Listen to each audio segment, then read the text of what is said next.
Today on Government Matters, the deadline approaches for the next phase of the Defense Department's cyber supply chain requirements. But that deadline's not just for the defense industrial base. Those new cyber rules at the Pentagon won't go away in a new administration. The Defense Department's Katie Arrington will tell you why and how those rules will stick around. And the competition for talent at NASA isn't just within the agency. NASA's Inspector General's office surveys the landscape of the space talent race. Government Matters starts right now. From Washington, D.C. and around the world, this is Government Matters with Francis Rose. Thanks for watching the weekend edition of Government Matters, the only show covering the latest news, trends, and topics that matter to the business of government. I'm your host, Francis Rose. The General Services Administration will put the Defense Department's Cybersecurity Maturity Model certification requirements into 2 contracts. GSA's Keith Nakasone told you on this program last week those 2 probably won't be the last 2. Katie Arrington's Chief Information Security Officer for Acquisition at the Department of Defense. Katie, welcome back. Thanks for coming back on the program. Companies are thinking about this that have not thought about this before, that are selling into the civilian sector and that want to get on these contracts that Keith Nakasone talked about last week. What do these companies that are coming to your process for the first time need to think about? So, Francis, thank you, for having me on and always being a partner, because we're all in this together. It's something I was urgent to come on and tell everybody that we currently have those DFAR rule 252.204.7012. That rule goes into, it came out as an interim rule. It goes into effect on December 1st. The CMMC is part of that. It will take 5 years to implement, but prior to contract award for any DoD, that means GSA partner, needs to register in SPURS. If you go to the DFAR rule, you can find that. It's the supplier risk platform from DCMA, but companies need to do a self-assessment on where they are as of December 1st for any contract award, with the exception of micro purchases and COTS products. What does that self-assessment consist of, Katie? What are companies going to have to do for themselves? So they need to they need to have their cage code number. They need to do the assessment methodology, which is there on the platform as well. It's the crawl, walk, run that we've been talking about for 2 years in government, about cybersecurity being foundational to all acquisition here in the Department of Defense. So we're actually executing that. We've been talking about this rule change, and you have to read the rule to see that the 7019-252-204-7019 is supplementing in where the 7012 clause was. And as of December 1st, you have to do the self-assessment. You need to record it with your cage code, your company name, your SSP, your security plan. Log it in so the government, when we go to contract award, can verify that you've done that. And know that we are still continuing with the CMMC rollout. That is in now what is known as DFAR clause 252.204.7021. So it's all happening. I just want to make sure everyone realized on December 1st, for new contracts, you have to register. Do you have enough of a body of knowledge about the companies that are working these issues already to know if there are common themes, common threads among what the companies have had to do to get themselves compliant with these requirements, Katie? So the first big things, Francis, have always been, right? If I could get the industry to understand how critical it is to do simple things like update your passwords, really actually implement 2-factor authentication, and really mark data appropriately, if we could do the basics of what we need to do here in the Department of Defense, we wouldn't be losing $600 billion a year to our adversaries as a nation. So if companies could just do the basics, the things that you should do at home, our nation would be a tremendous amount more secure. So that trust but verify is what we're doing with the CMMC. It's been rolling out for a while, and it's going into effect December 1st. So am I hearing you correctly, though, Katie, that if I'm a company that sells to one civilian agency primarily, and I didn't think this would ever touch me, now I'm hearing that it's touching me, it sounds like you're saying if I'm just doing the basic blocking and tackling, the basic cyber hygiene stuff that I should have been doing all along, I'm probably going to be fine, at least to get started, and then I can work my way through the rest of this process. Am I hearing you right? Yes, and we're doing the crawl, walk, run. Other federal agencies will be following in line with the CMMC, but know that they all have, different requirements. So they're working through that. The National Cyber Solarium Report, I've talked about it on your show before. In Section 4 of that is all about a national cybersecurity program. The Department of Energy has what is known as C2M2, which is voluntary, but we're all moving to this trust but verify methodology. But those partners in DoD, anywhere in the supply chain, as of December 1st, prior to contract award, you must register the SPRs. I think the concern that some of these companies have, I teased a GSA official this week, not Keith Nakasone, that DoD is essentially exercising its market power. When Keith was on the program, he said the reason we're doing this is because DoD is our biggest customer, and we want to provide contract vehicles that our biggest customer will want to use. And I think that's the concern that companies have, is this is a DoD thing, and now all of a sudden it's falling on me. Is that something the company should be concerned about, Katie? No, I would say that a rising tide raises all boats, and cybersecurity isn't something that isn't going to touch you. It is already. Companies that are working within the federal agencies know that you have something known as a security risk score today out there, commercially available. That's what banks are using. The insurance companies are moving out on cybersecurity insurance. Those commercially available ratings are much like your a personal, like TransUnion Equifax credit report. Your company has one. Any public-facing IP has a security rating score available. And that is what industry is looking at. We in the Department of Defense are not alone in this within the federal sphere. How a company positions themselves as their maturity about cybersecurity is absolutely essential to their survivability, their enduring capability to not just our industry, but to all industries. This December 1st deadline is important, Katie, but I want to talk about what's over the horizon for people participating in this program when we come back. More of my conversation with Katie Arrington when Government Matters continues in just a moment.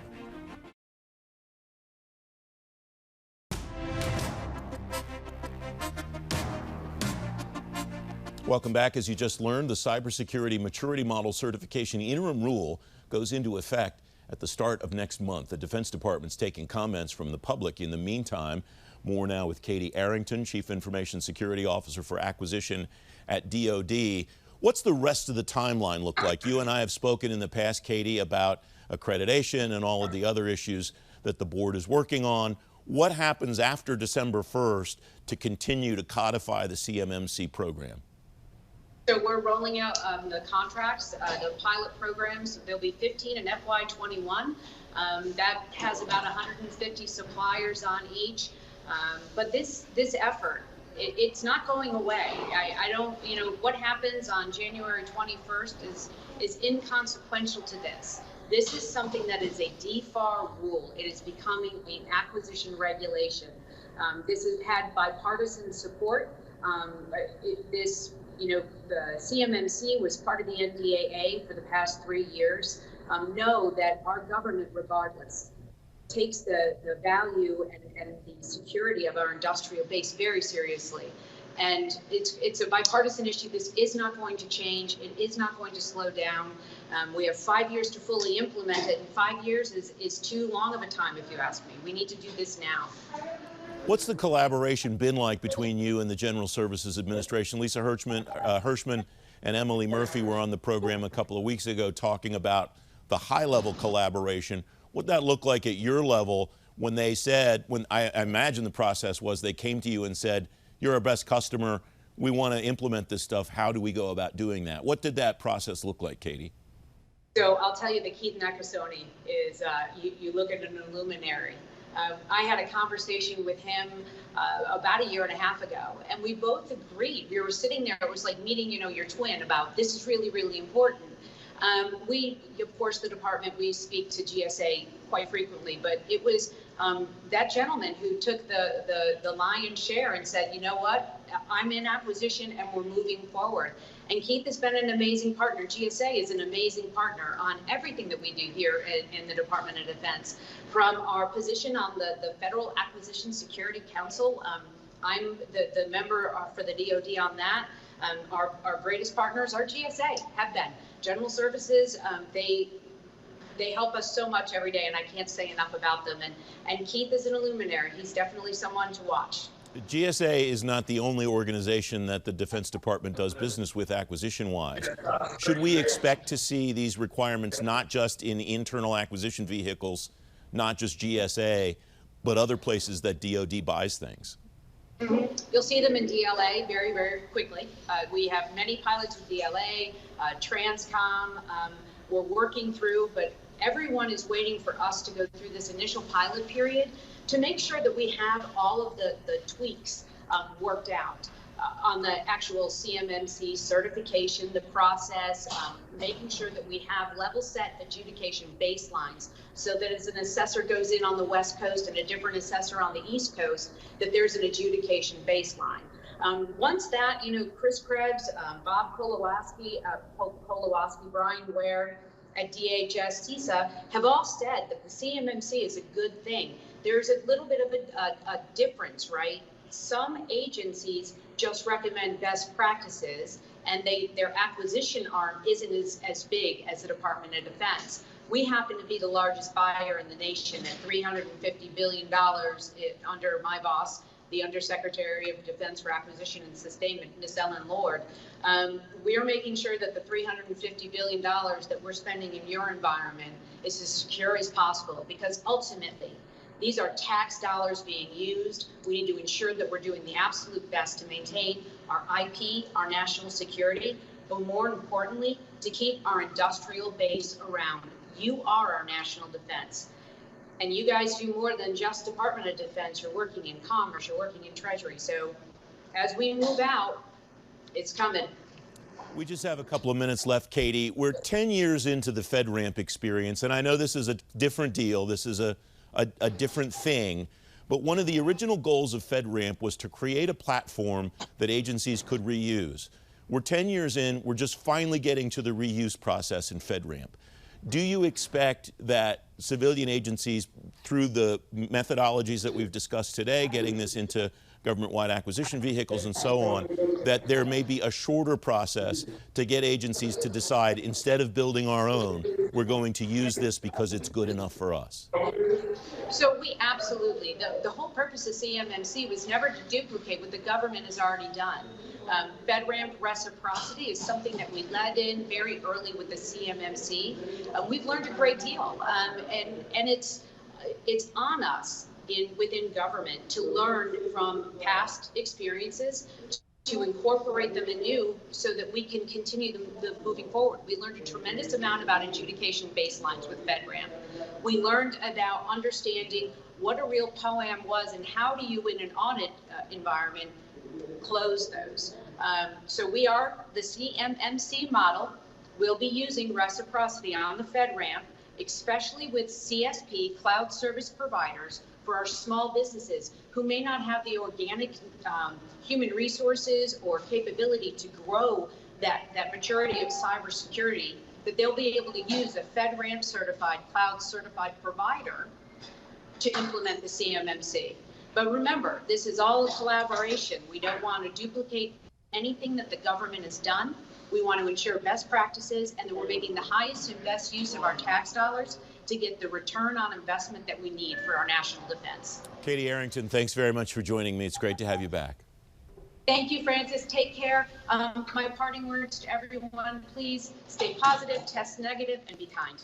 Coming next, the new space race straight ahead on Government Matters. This time it's for talent, and you might be surprised about what kind. You're watching ABC 7.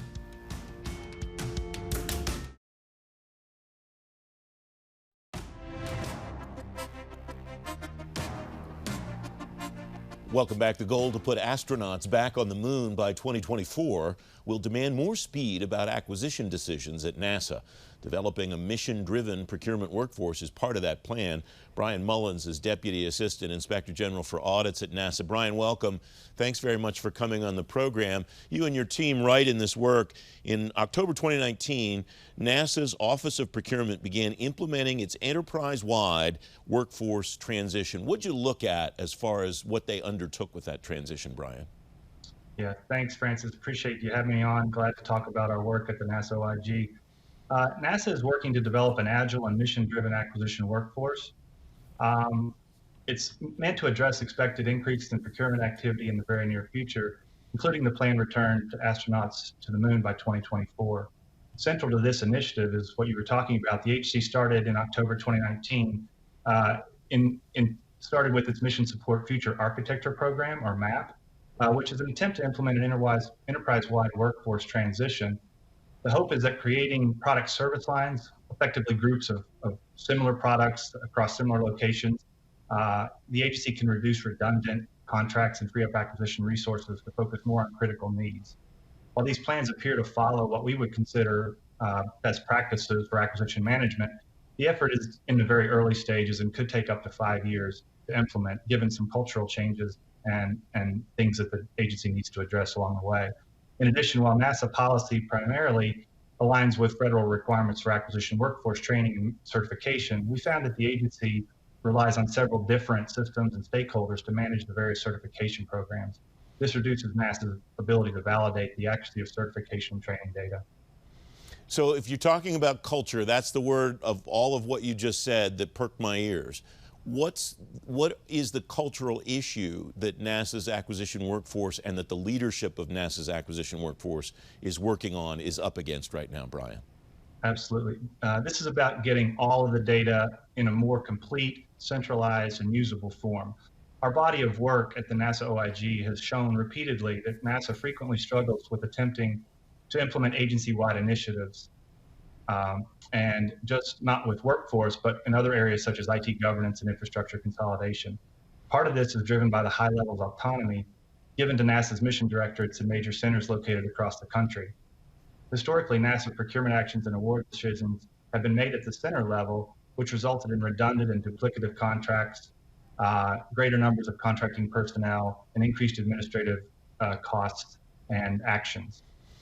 As MAP progresses, product service lines are created, critical challenges will be retaining key technical resources and expertise across the to administer highly complex contracts that might be more centralized. You can imagine expertise in procuring custodial services quite different than procuring rocket fuel.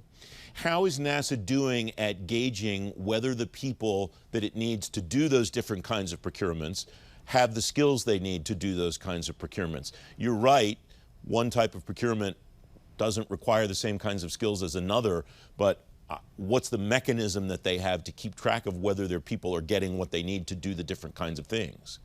Right. Well, MAP is an across-the-board, enterprise-wide assessment of those skills. And as it progresses and as they complete that, what it will do, it will completely reevaluate the talent that NASA has, look for skill gaps, and then try to find ways to better access the contracting workforce to bring those talented folks on board as quickly as possible. You refer to one metric or one construct for doing that in this work. You write the agency's migration to the Federal Acquisition Institute training application system is incomplete. What's the risk that the agency takes on in having that transition still in progress or incomplete or whatever the status currently is, Brian? Yeah, this is a situation based primarily on timing. So this requirement for all acquisition workforce personnel to have their certification and training data in the OFPP system that you mentioned. It's called FATAS. That requirement started in 2014. In 2015, NASA got a waiver so that they could use their own management system instead of the FATAS system due to some IT security concerns that the CIO at NASA had at the time. In 2018, the then CIO found some mitigation plans and approved the transition to the federal system. And although it took a while for NASA to start that. They began that transition in November of 2019 to make that coincide with the current learning cycle, the training requirements for the contracting personnel. What happened was, what we've discovered is this implementation plan is likely to slip.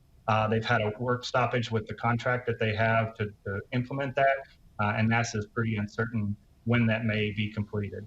But the challenge there is it started, they had the right initiative, but basically they ran into some contracting issues, ironically, that are preventing them from fully getting that transition. The other issue that they have, one of the big tasks there, is you have to build user profiles for each of the personnel that are going to be in there. And because NASA has so many contracting officers and contracting officer representatives and other contracting staff, it takes a long time to do that, and NASA is just behind the curve in doing it. We have about 30 seconds left, Brian. What is the path forward for NASA here? Yeah, so we still think NASA is fairly well positioned to support the agency's contracting needs given their planned approach and their new operational structure. What we did was recommend that the MAP program progress, and as they do that, we want NASA to finalize and implement its performance metrics dashboard, and we also want them to document contract assignments in a centralized system. And to make sure the workforce is properly trained, we want NASA to utilize the OFPP required certification training system, and we also want to ensure that contracting professionals who have not met their training requirements are removed from their acquisition duties in a timely manner. Brian Mullins, thanks very much for joining me. I appreciate your time. Thanks very much, Francis. Don't forget, if you miss an episode of Government Matters, you can find it on our website, govmatters.tv. You get a preview of every one of our newscasts by signing up for our daily program guide. You just text GovMatters to the number 22828. I'm back in 2 minutes.